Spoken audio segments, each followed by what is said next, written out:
Riding through here. Open lane, got a merge issue, gonna accelerate through the escape path. You gotta do what you gotta do. That's one option. You could apply the brakes, swerve to the right, you know what I mean? But he chose to accelerate through. That's perfectly fine. Going through here, and we got a water bottle, and we got little road hazards. Good position for safety, just too close, not enough space cushion. But he still has good line of sight and escape path right in front of him. This guy doesn't. We do, this guy doesn't. That's where we start to panic. That's when we start to panic. Because we can't see in time. Ooh, ankle could have been smashed. Right ankle. So take a look at this. So right here, this person is in this position and they have an escape route right in front of them, good line of sight right in front of them, so they can see when the other cars in front of this car is applying the brakes. So he's reacting to the vehicles in front of this car. She's reacting to this car. This space cushion versus a big space cushion. This is line of sight versus this line of sight. Too close, still close, but they have something. So when we get up to here, watch when the vehicle applies the brakes. This vehicle, or the motorcyclist up ahead, can just continue going. This motorcyclist right here cannot. They have to slam the brakes because they're going to run into the back of them. But when you slam the brakes, you're going to lose traction on that front tire because we're not doing good progressive braking. That's one of the big problems. And then now when we crash, we have possible injuries. So this is why we wear full gear. Make sure you wear that full gear. Okay, almost lost traction there. 35-mile-an-hour road. We're not going 35. So we're not going with the flow of traffic at all or the speed limit. So this is too fast for the conditions present. We're cutting around, made a terrible choice, panic brake because we're about to hit the median. So we're going a little bit too fast, not riding like we're supposed to be doing. This is what causes a lot of crashes. You know, speed was a factor when you see that in the news and everything, because this is kind of what's happening. So we pass this person, we can't make this turn because we went wide, and now we're coming up to here, we see the median up here, and we're like, oh crap, instead of trying to continue through the turn, going too fast, there's too many different factors, we slam the brakes. And then we dump the bike. It's not good. It wasn't worth it. Here we go, sharp left turn coming up ahead. Road surface is so much different right there. The concrete got wet. I mean, it's all wet. Asphalt versus concrete. So right here, we probably have good traction, and I don't know why they have concrete in the middle of this turn. Such a weird situation here. Don't like it, but it turns into a high side. We lost traction, very high impact. That's a weird design choice. Uncle Bob, here we go. Look at this. Side of the vehicle. Side of the vehicle. Move over, dude. Move over. The reason why I say move over is right now, this is what it looks like to us. Right now, this is what it looks like. We have a line of sight issue here. We can't see around this vehicle, but to us, this is the only thing that's there. If we switched over here, we could probably we are going to give ourselves a space cushion from this little situation. And the reason why I say this, because look at this. Right here, we're in the middle, okay? Or this vehicle's in the middle. One's if there's a car turning left right here that couldn't see us.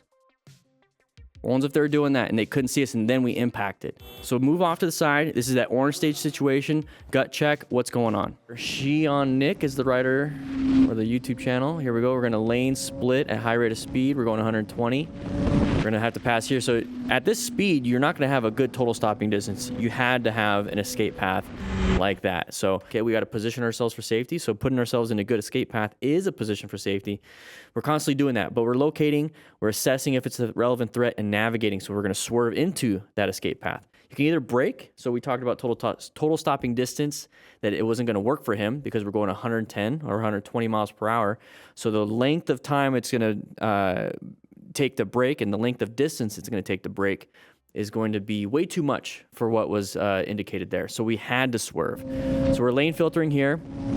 We're getting into this position, and now we are going to obviously switch into the left lane because we're, going in and out, but we see an indicator right there. This is not enough total stopping distance, okay? We just perceived it right now. We're not going to be able to do anything about it.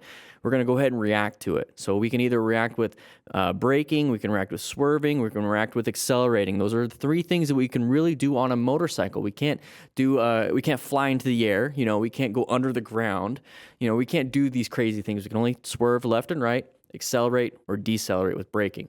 So what he's going to choose right here is like, oh crap, we're going to go ahead and apply the brakes. That's going to be one of the natural things that we're going to want to do. because it's just what we've been training. So anytime there's an issue like an obstacle or anything, we apply the brakes. Same thing with a car. We don't really swerve too much in cars because they're big. But we're on motorcycles. We're on a very powerful motorcycle. We can do nice swerves, and we don't need a lot of space. Okay, we can use that little tiny little shoulder with the rumble strip. Still scary. Still make sure you can do it. So he realizes we're not going to be able to stop in time. Look, he's applying the brakes, not being able to stop in time. We would have hit the back of the vehicle if we didn't move ourselves into a new position for safety. If we were stuck behind the vehicle and panicked right here and just started applying the brakes and staying in this lane, which we typically see with people in brown stage, they're like, oh crap, apply the brakes, and they just keep going straight, they're going to hit the back of that vehicle. So he's going to apply the brakes right here. Let's pretend he's behind the vehicle still, and we impacted. Braking wasn't going to solve the problem. We had to move over into this position. I get it. It's probably common sense to a lot of people, but we see a lot of these crashes where they just dump the bike because they slammed it too hard, or they're progressively braking and they're getting too close, and then they slam it. So he did a good job with the maneuver. Put ourselves in this position, though. And this is all we need right here to maintain our safety. We're in a new position for safety. It's not the best, but we're not colliding with anything. So just keep it aware that maybe don't go this fast. Don't put yourself in that position, and find that escape path. Mars on 2. Okay, we are going a sharp left turn. Okay, doing pretty good. Ooh, gravel. You saw that? Ooh. Driver nearly caused the rider to go down. Luckily, he was able to save it. Very lucky. So we're coming up to here. We're taking a left-handed turn. Look at the road. It looks fine, right? There's just a little bit of cracks here and there. A little bit of cracks here and there. Ooh, there's that discoloration in the road. Okay, so it's going to be hard to see that when we're actually making the turn, especially if we're going really fast. It looks like we had our buddies behind us. Hopefully we're talking on our Cardo Pack Talk edges, or whatever you guys want to use from Cardo. I love them. But yeah, so as soon as you see that, you might have to swerve into this lane or straighten it up going over the gravel and then moving on. Tell your buddies that there's gravel up ahead. But we're still in the middle of a turn. Look how a little bit of a turn he is, and he's accelerating because he has his nose pointed to where he wants to go. So that's what you're supposed to do. But when it comes to planning your ride, this is not a good position. We need to locate that this is a hazardous situation, assess it, and navigate it. And what we're doing with navigating is just straightening it up. Once we get past it, get back into the turn, but we have to slow it down a little bit. So he lost rear traction, almost high-sided. You see how it's doing this to him? Almost a high side, and he stayed on the bike. I bet you his back legs and his butt was up in the air during that whole thing. Very scary. Could have been a high side, could have been very dangerous. Buddies behind us didn't crash. It's a good day. It's a good day. All right, here we go. Sun in the eyes. Great looking area. Is there going to be a deer? Ooh, we got a little poop on you. That's a little poop. It's a little poop. It just shit on him. Anyways, this looks like a deer area. It looks like an area for a bunch of deer. It's not going to be something that you're going to see until last second. And this is why, as smart riders, you know, we are obviously seeking and maintaining our skills, but we're also acquiring gear just in case we do crash. High impact like this is not very good, but if we hit the ground and have a helmet, full gear, hopefully it's going to mitigate a bunch of injuries. And if we have buddies behind us, they can rescue us. He is using a quad lock, so link in the description for a quad lock discount. Good job on that.